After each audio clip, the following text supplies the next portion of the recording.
To start off with our recipe, we need 5 pounds of boneless chicken thighs. To me, any grilled chicken has got to be boneless chicken thighs. That's probably the best flavor that you can get when it comes to grilling any type of chicken. Now, if you're wondering how they make it at the Mexican grocery stores, this is the seasoning they use, the Chef Merito's chicken seasoning.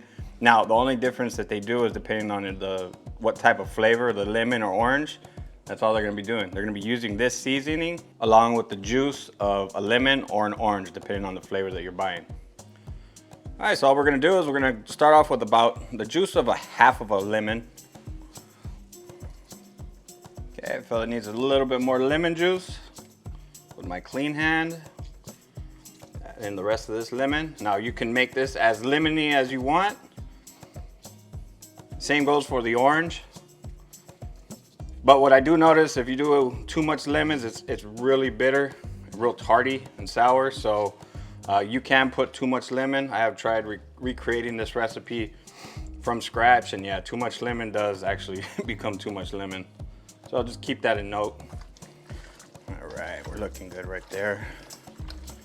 I just want to be able to just coat the chicken. Now that we have our lemon juice, we're just going to be taking our seasoning and just season little by little.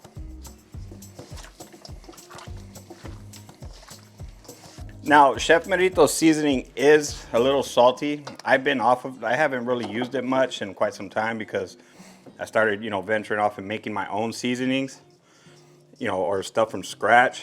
But this is salty, so a little goes a long way. So all we're just gonna be doing is just kind of dusting it and coating it to where it gets a nice little color of that seasoning. All right, so once we can see that we got a nice little coating of that seasoning all over our chicken, and we're gonna let this marinate for about 2 hours. I asked the butcher how long they let it sit. They let it marinate first thing in the morning and they let it go till like the afternoon.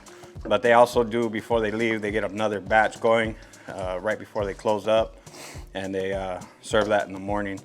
But I'm gonna give this a couple hours.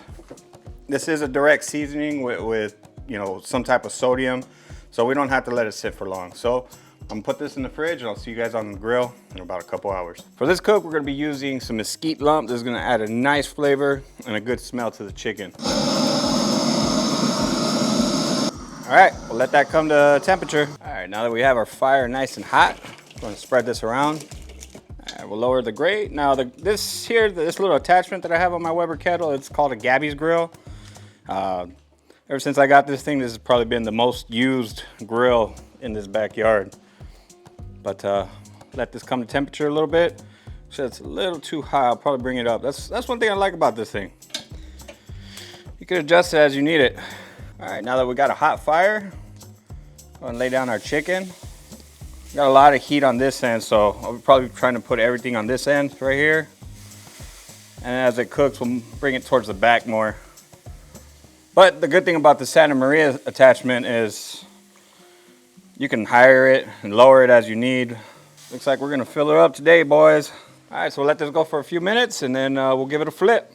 So if you were actually cooking on a Weber kettle with just a grate at the level, flip as much as you can. I have the luxury of being able to lift this thing up and down, but that's what this type of attachment is meant for.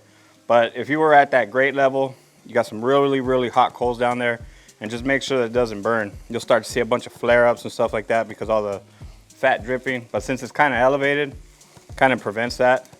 But we're just gonna let this go a few minutes. I'm gonna let this go just until where the bottom's cooked enough and it's starting to release some of the fats, so that way it's not sticking to the grate.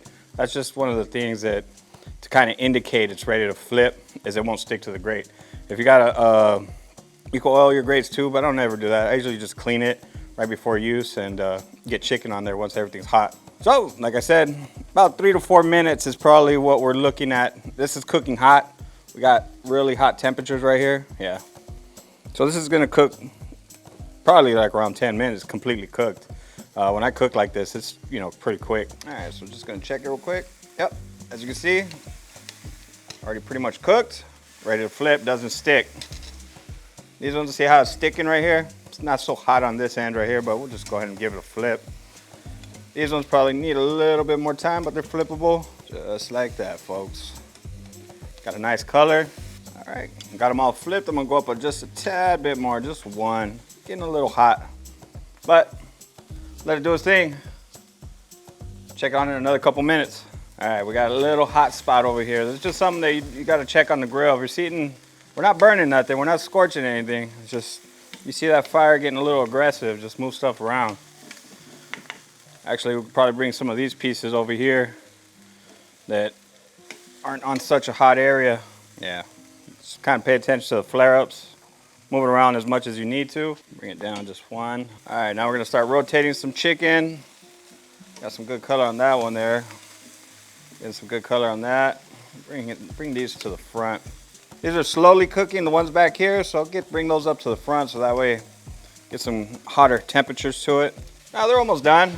We're gonna cook them to about 165 degrees. That's the safest temperature to be able to cook chicken. Some people like them a little bit more done. So just keep that in mind for who you're cooking for. Usually those picky people saying that it's not done yet, that don't really know cooking, I'll cook it to about 175, 180 degrees. But honestly, if you can just get that perfect temperature, anywhere between 165 and 170, get probably the best, juiciest chicken you'll ever get. But like I said, you know, you're cooking for people, you know, you want to make sure that they enjoy it too. Give it another rotation.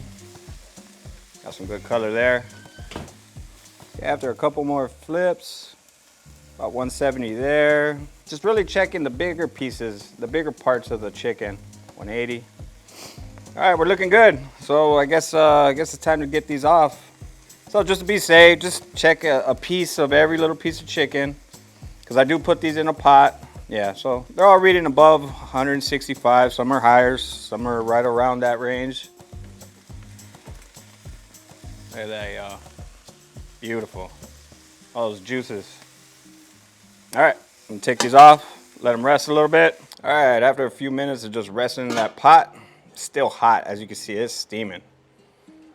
Let's show you guys what it looks like on the inside. Look at that, juices just galore.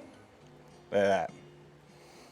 Tiny little smoke ring. Of course, it doesn't get smoked because it's not enclosed, but I'll tell you what, folks, juicy, flavorful chicken every single time this recipe. Cheers, y'all. Just look at these juices, folks. All right here. Now you could use this recipe to make tacos, make plates, some rice and beans on the side, a little bit of pico de gallo. Woo-wee, it's gonna be some good stuff, folks. Now this right here, once I found out the recipe, I've used Chef Manitos before, but man, you can't beat it. Perfect flavor every single time. Now this recipe, you can make the orange flavor with this one too. It's a little bit sweeter than this. This adds like a nice zesty note in the back end, in the front end. Really good stuff, y'all.